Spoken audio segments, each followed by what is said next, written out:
ঠিকা ভিত্তিক শিক্ষকলৈ শিক্ষামন্ত্ৰীৰ বাৰ্তা আপোনালোক শংকিত নহব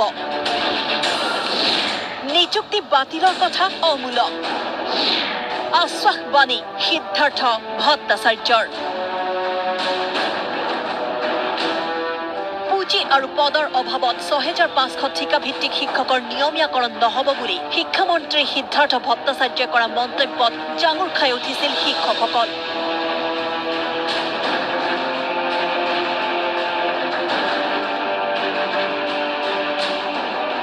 মন্ত্ৰীগৰাকীৰ মন্তব্যৰ পিছতে প্ৰতিবাদৰ পথ বাছি লৈছিল ঠিকা ভিত্তিক শিক্ষকসকলে আৰু তাৰ পিছতে এতিয়া সুৰ সলাইছে মন্ত্ৰী ভট্টাচাৰ্যই ৬৫০০ শিক্ষকলৈ শিক্ষামন্ত্ৰীৰ আশ্বাস নিযুক্তি বাতিলৰ কোনো সিদ্ধান্ত নলয় চৰকাৰে পূৰ্বৰ পদ্ধতিয়ে বাহাল থাকিব এটা সিদ্ধান্ত আজি যেতিয়া আৰম্ভ হৈছে আৰু পদ্ধতিবোৰ সকলোতে সলনি হয় এটা নিযুক্তিৰ এটা পদ্ধতি তেখেতসকলে অৱলম্বন কৰিছে এইটো প্ৰায় যোৱা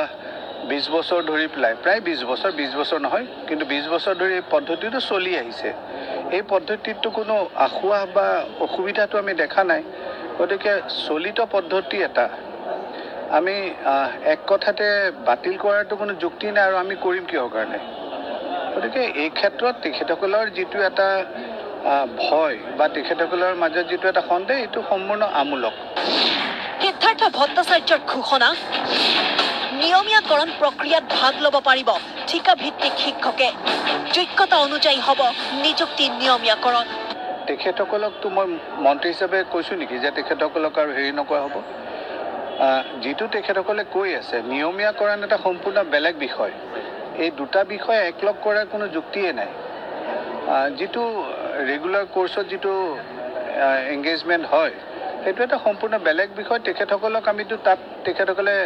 অংশগ্ৰহণ কৰিব নোৱাৰে বুলিতো আমি ক'তো কোৱা নাই আমিতো কোৱা নাই যে আপোনালোকে ঠিকাভিত্তিক টেট শিক্ষক বাবে আপোনালোকৰ নিয়মীয়াকৰণৰ যিটো প্ৰচেছ আৰম্ভ হ'ব তাত আপোনালোকে অংশগ্ৰহণ কৰিব নোৱাৰে তেখেতসকলৰ অৰ্হতা থাকিলে তেখেতসকল যদি যোগ্যতা থাকে কিয় নোৱাৰিব মইতো বিচাৰোঁ যে তেখেতসকলে তাতো পাৰ্টিচিপেট কৰক চৰকাৰে মুকলাই দিছে ঠিকা ভিত্তিক শিক্ষকৰ বেতন আজি মুকলি কৰিছে ৪ মাহৰ বকেয়া বৰ্ধিত হাৰতে লাভ কৰিব বেতন তেখেতসকলে প্ৰথমতে কৈছিলে তাৰপিছত যেতিয়া গোটেই বস্তুটো তেখেতসকলক বুজাই দিয়া হ'ল আৰু আপোনালোকে আজি জানি সুখী হ'ব যে তেখেতসকলৰ ৪ মাহৰ যি বকেয়া দৰমহা আছিল সেইখিনিও আজি মুকলাই দিয়া হৈছে আমি ট্ৰেজাৰীবোৰলৈ গোটেইবোৰ যিখিনি তেওঁলোকৰ পাবলগীয়া প্ৰাপ্য গোটেইখিনি পঠিয়াই দিয়াৰ ব্যৱস্থা লৈছোঁ তেখেতসকলৰ ১৫,০০০ আছিল ১৫,০০০টো ২০,০০০ টকালৈ বঢ়াই দিয়াৰ বাবে এটা চৰকাৰে সিদ্ধান্ত লৈছে তেখেতে সেইমতেই পাব দৰমহা মন্ত্ৰীগৰাকীয়ে দুদিন পূৰ্বে কৰা মন্তব্যৰ পিছত ৰাজ্যজুৰি ঠিকা ভিত্তিক শিক্ষকসকলৰ মাজত অনিশ্চয়তা আহি পৰিছিল বহু শিক্ষকে পৰীক্ষা বৰ্জনৰ সিদ্ধান্তও লৈছিল